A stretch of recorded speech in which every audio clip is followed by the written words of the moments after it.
My name is Alara Mintron, and I am 25. Every Christmas Eve, my family follows the same script. Drive to the cottage in Vermont, unpack the trunks of decorations, rehearse the photo of a cozy, happy family for the dozens of guests my older sister insists on inviting, and then hand me the list like I'm staff.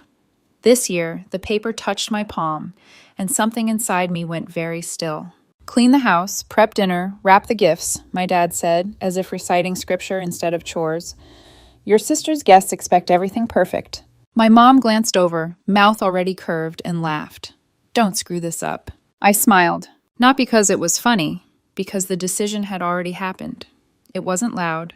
There was no thunderclap, just a click, like a lock turning from the inside. Maybe it started the year after I graduated, when staying to help the family stopped being a choice and became a debt I never agreed to. I'd been working full-time since 20, but every paycheck was quietly braided into their budget, utilities, groceries, family needs. When my sister wanted a spontaneous trip to Cabo or a new set of tires, my account got lighter. My name rarely made it into the group chats where decisions got made. I got receipts, not invitations. They said I owed them for a roof, for opportunities, for the chance to save on rent. Anytime I mentioned moving out, the air turned moral. My dad called it abandoning ship. My mom called me selfish. My sister, who had never paid for anything herself, said I was trying to look important. So I learned the choreography. I kept the wheels turning while everyone praised the myth of our family. Until the list landed and I realized I could stop. I'll head up to the cottage a day early, I told them, voice smooth, eyes down. Get things ready. They barely looked up from their phones. Fine, whatever. That night, I booked a one-way flight to Rome. I didn't make a speech. I didn't ask permission.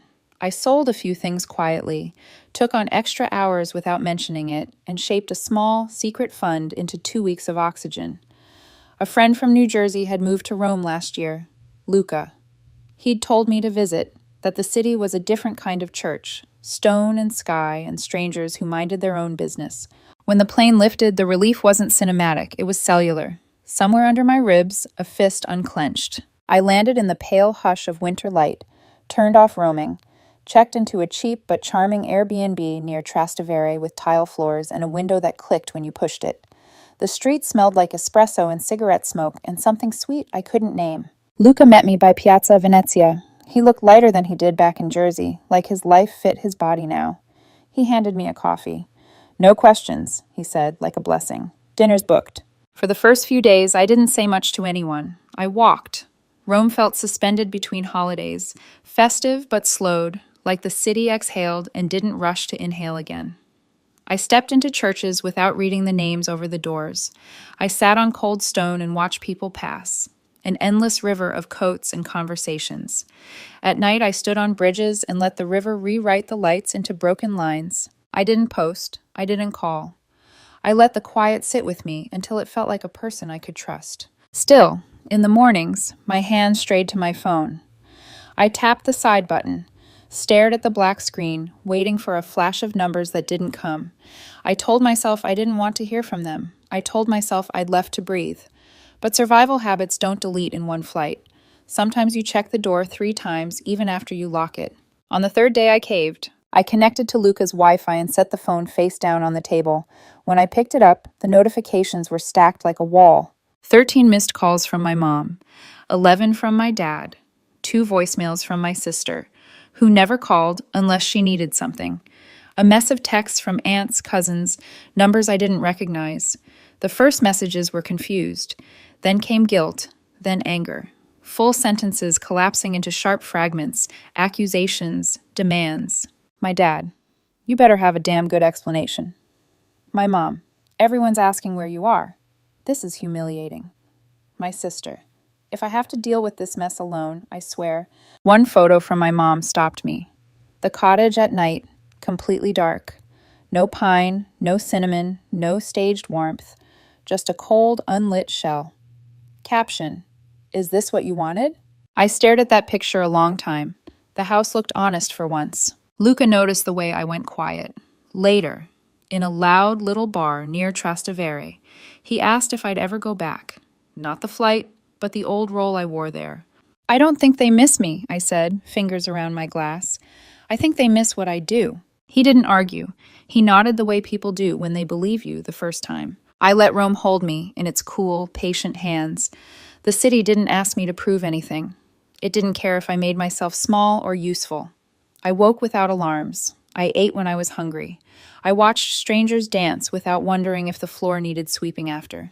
On New Year's Eve, we climbed to a rooftop where the sky shook itself loose. Fireworks cracked. People shouted in 5 languages. Confetti chased the wind. At midnight, my phone lit up with a call I didn't answer. I watched the name flash, then disappear. I thought of all my other midnights, refilling champagne for my sister's friends, hauling firewood, ferrying tipsy cousins home, making a party appear and vanish without leaving a trace of me. I kissed a new year on a borrowed rooftop and felt nothing snap and everything shift. The next morning, I booked my return for January 3rd.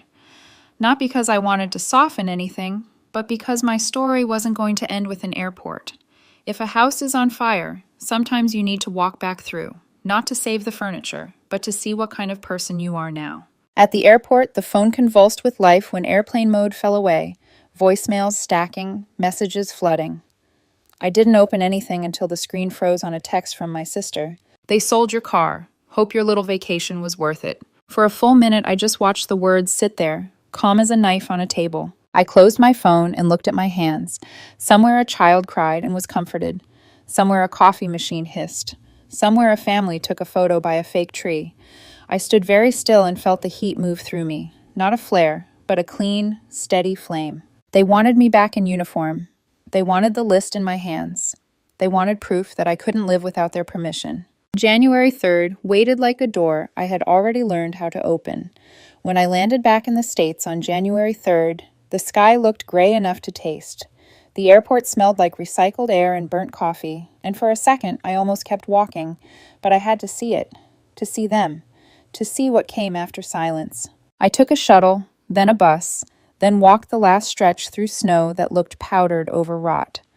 By the time I reached my parents' front porch, my suitcase wheels were clogged with slush. I stood there, staring at the door. Not because I was scared, because I felt nothing. That emptiness was heavier than fear ever was. When I stepped inside, the smell hit first. My mother's cooking, something buttery and sharp, filling a house that didn't feel like home. Then the sound, her voice slicing through the quiet. Elara! Not a greeting, an accusation. She came from the kitchen, spatula in hand, as if she could flip me back into place with it. Where the hell have you been? Do you have any idea what you've done? My dad appeared behind her, slower, quieter, but with that look that always came before a lecture, like disappointment was a birthright. He didn't have to say it. I already knew which room they wanted me in. The living room. Same beige carpet, same couch that sank too deep in the middle. I sat, waited. My sister Leah came down last, hair in a messy bun, wearing one of my old hoodies. She looked like she'd been living here since Christmas, surviving off fury. She folded her arms and smiled like this was entertainment. Then the chorus began. Where the hell were you? You embarrassed us. You ruined everything. You made your sister do your work.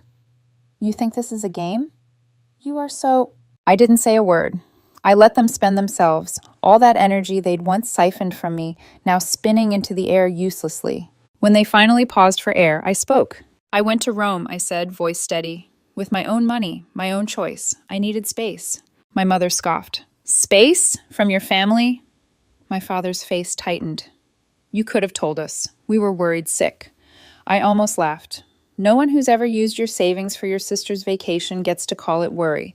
I told them about the bills I'd been paying, the hours I'd been working, the life I'd been living that none of them noticed.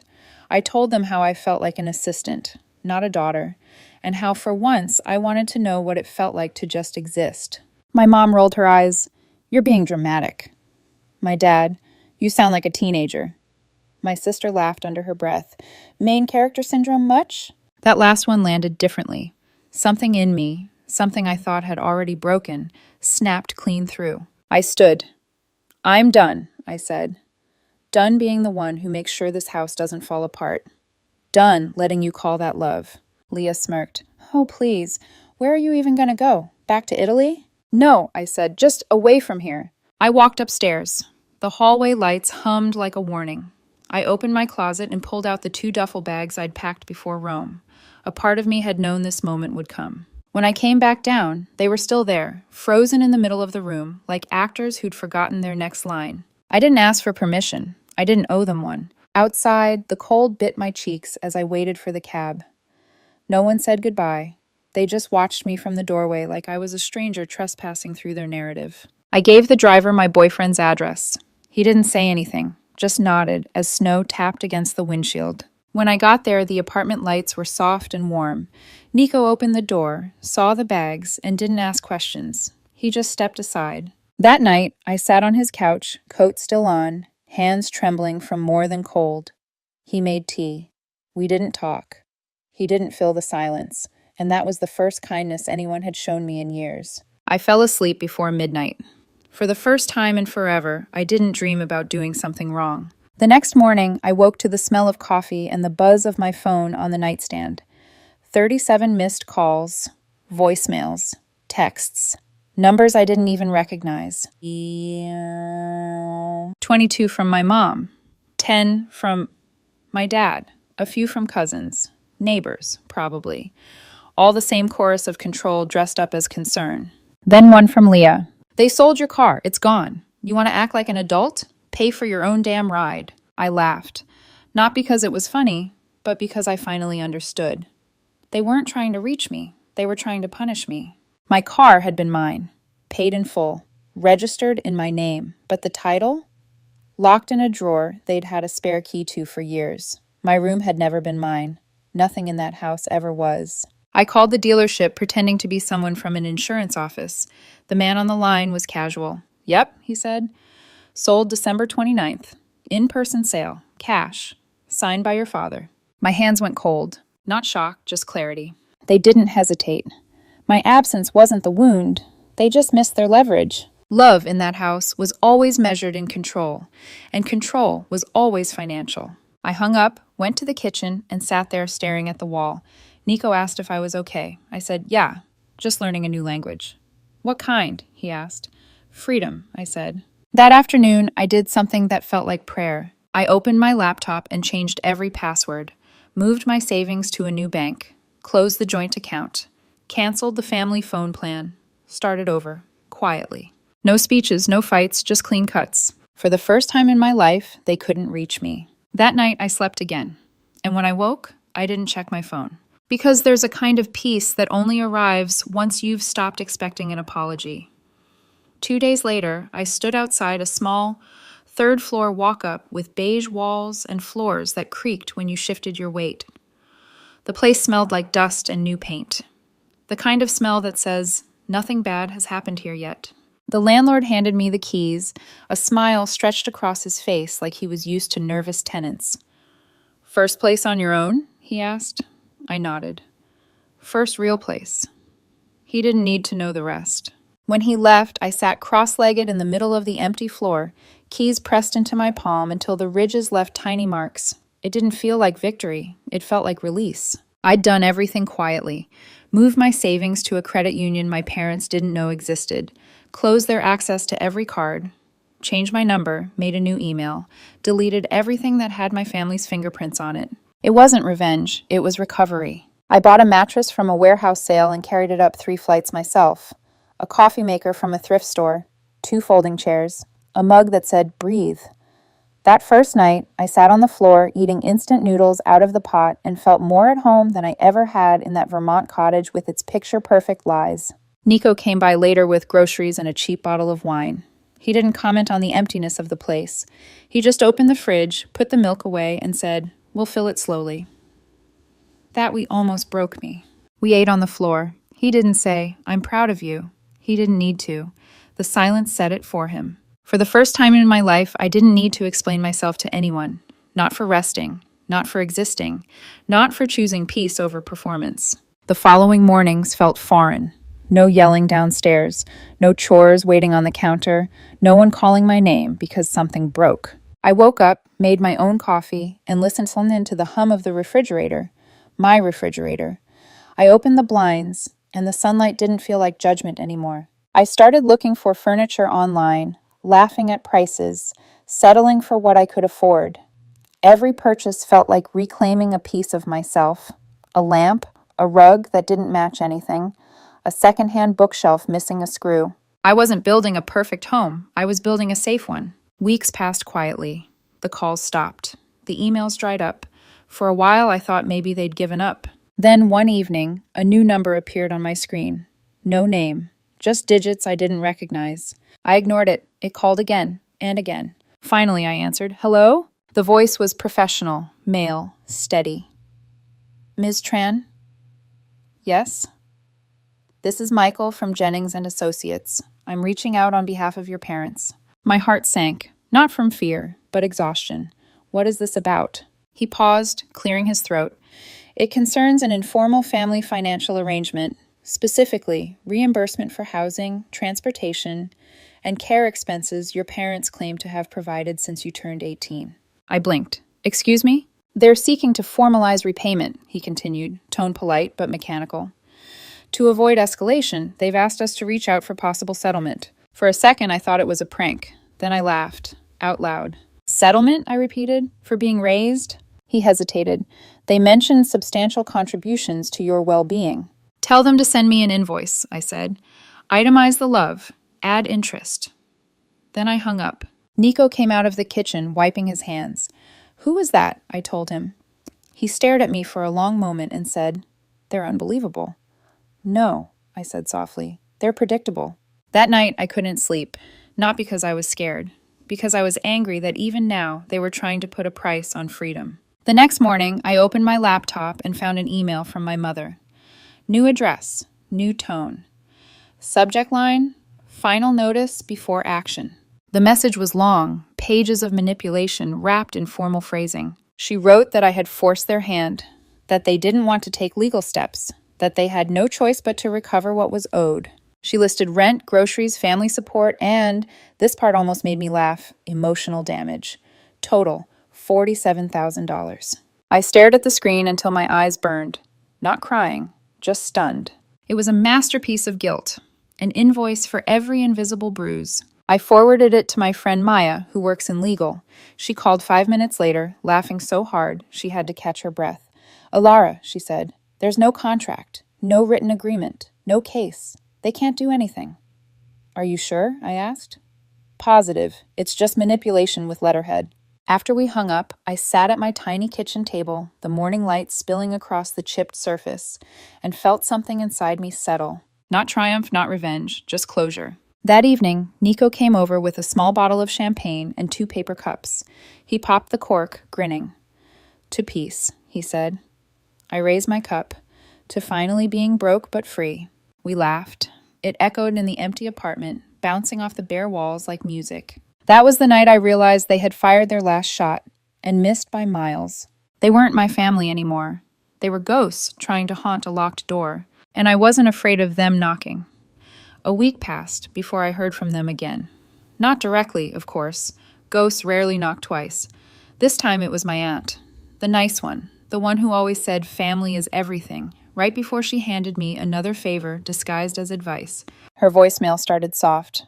"Alara, sweetheart, I know things got messy, but your parents are hurting. They only did what they thought was right." Then the shift. Always the shift. "You know your mother's blood pressure has been up since Christmas. Just call her. Don't make her beg." I deleted it before it finished. That call wasn't about peace. It was about guilt. They had run out of money, out of leverage, out of access, so now they were weaponizing sympathy. I poured myself coffee, sat by the window, and watched people cross the street below. Strangers, living their own quiet rebellions. It felt like the first time I was on the right side of the glass. But I'd be lying if I said it didn't sting sometimes. The silence. The way my family had become a story other people might not believe. I'd replay small moments in my head, birthday mornings, road trips, my dad fixing the sink while humming off key, and wonder if I'd made it all up. But then I'd remember the list. The way my mother's laughter always came with a command. The way Leah's comfort always meant someone else would pay for it. And I knew I hadn't imagined a thing. They had built their love like a transaction, and when I stopped paying, they called it betrayal. So I built something new instead. I started working extra shifts, saving slowly, buying things that made the space feel alive. Curtains. a small plant that leaned toward the light no matter how far I placed it from the window. Even a mirror. It was the first time I could look at my reflection without flinching. Some nights, Nico would stay over. We'd cook together, cheap pasta, canned sauce, but it felt like a feast. He'd play old records, and we'd dance barefoot on the creaky floor until our shadows blurred into one. It wasn't perfect, but it was mine, a life built without permission. Then one evening, as I was getting ready for bed, the knock came. Not the polite kind, the kind that knows your name. I froze. Nico looked up from the couch. Expecting someone? I shook my head. Another knock, louder. He stood, instinctively stepping in front of me. You don't have to open it. But I did, because if it was them, I wanted to look that ghost in the face. I opened the door. Leah. Her hair was pulled back, her coat too thin for January. She looked tired, the kind of tired that comes from fighting a war you started yourself. Elara, she said, we need to talk. I didn't move. You shouldn't be here. I didn't come to fight, she said. Mom's losing it. She says you hate us. I laughed, quiet and sharp. Hate takes energy. I'm done spending any. She flinched. You think you're better than us now? No, I said. I think I'm free. Her jaw tightened. You could have just talked to them.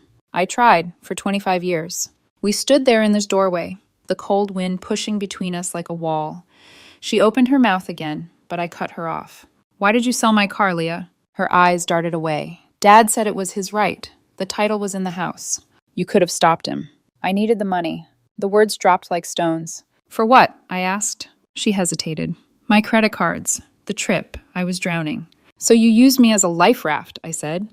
And when I swam away, you called me selfish. Her lip trembled, but I didn't feel pity. Not anymore. You can tell Mom I'm fine, I said finally, and that I'm not coming back. Elara? Don't. I shook my head. We both know she doesn't want me. She wants control. Leah stared at me, like she didn't recognize the person standing in front of her. Maybe she didn't. I closed the door, gently, not a slam, just a full stop. When I turned around, Nico was watching me. She won't be back, I said. He nodded. And if she is? Then she'll find someone who doesn't answer. That night, I lay in bed listening to the hum of the radiator, the quiet ticking of the clock, the city breathing outside. For the first time, silence didn't sound like absence. It sounded like peace. Weeks went by. No calls, no emails, not even from my aunt. The world kept spinning, bills got paid, plants grew, laughter filled corners that once held fear. One afternoon, I caught myself smiling for no reason, and I realized that was the miracle. Not revenge, not closure, just peace that didn't require anyone's permission. 2 full months passed before I realized I hadn't thought about them once all week. Not my mom's clipped tone, not my dad's long sighs, not Leah's sarcasm.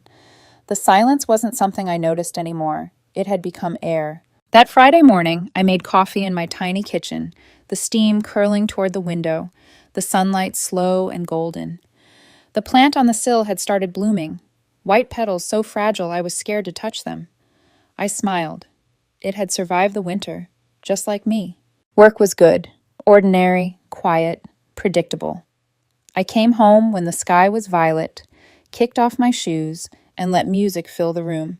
No one yelling from downstairs, no one calling my name because dinner wasn't ready, no guilt pressing behind my ribs. It's strange how peace can feel louder than chaos once you get used to it. That weekend, Nico came over with a secondhand record player and a stack of old vinyls. He grinned as he set it up on my thrifted shelf. For your housewarming, he said. This isn't really a house, I teased. It's a home, he said simply. Big difference. We ate takeout on the floor again, laughing about nothing. And I thought, this is what I was fighting for. Not luxury, not escape, just space to exist. Later that night, I opened my old photo folder. Christmases, birthdays, vacations, all of us smiling so wide it hurt to look. The cottage glowing behind us like it had secrets. Maybe it always did. I deleted half the photos. Not out of anger, but because I didn't need proof anymore. They'd built a version of me that only existed to serve them, and I'd stopped being her. I was done living in their story. I had written my own. Then, just as I was about to close my laptop, an email notification flashed. No subject. Unknown address. For a second, my stomach twisted. Then I clicked it open. Elara, we heard you moved. I hope you're safe. I hope you're happy. Take care. Dad. That was it. No apology, no excuses, just 12 words. I read it twice, waiting to feel something, but all I felt was calm. I didn't reply, not because I was angry, because I didn't need to. Sometimes silence is the answer. I closed the laptop, turned the record over, and let Nina Simone's voice fill the room, low, defiant, alive. Outside, the city lights flickered like slow-moving stars. I thought about the girl I used to be, the one who cleaned up after everyone, who mistook exhaustion for love, who believed obedience would buy her peace. And I wanted to tell her something. That freedom isn't the moment you walk away. It's the moment you stop turning back. Now, months later, I still wake up early sometimes, half expecting to hear my mother calling my name from the kitchen. But the only sound is birds and the soft hiss of the radiator. And I smile, because that's how peace sounds, like nothing at all. I'm not their helper anymore, not their scapegoat, not their backup plan. I'm just me, and that finally is enough.